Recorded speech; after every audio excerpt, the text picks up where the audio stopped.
গুলো আপনি কবুল আর মঞ্জুর করে দিন। আয় রব্বে কারীম, সুবহ সাদেক থেকে নিয়ে সূর্যাস্ত পর্যন্ত আল্লাহ কত কষ্ট করে আমরা অনাহারে থেকেছি।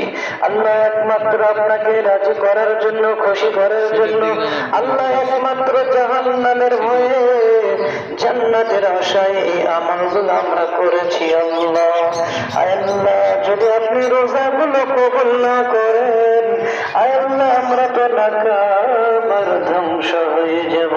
আয় আল্লাহ, প্রত্যেকের রোজাগুলো আপনি কবুল করে দিন। আয় রব্বে কারীম, আমরা যারা আমিন আমিন করতেছি, আল্লাহ আমাদের মধ্যে কেউ অসুস্থতা থাকলে আপনি পুরাপুরি সুস্থতা দান করেন।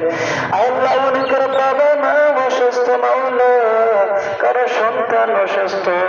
আয় আল্লাহ, আমাদের পরিবারের মধ্যে যে সকল সদস্যরা অসুস্থতার মধ্যে ভুগতেছে, আপনি তাদেরকে পুরোপুরি সিহাতে কামিলা আজিলা দান করেন।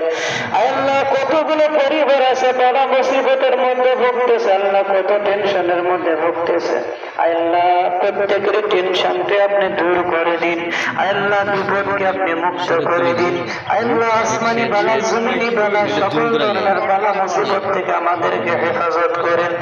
আয় রব্বে কারীম, আমরা যারা আমিন আমিন করতেছি, আল্লাহ আমাদের কারো বাবা নাই, কারো মা নাই।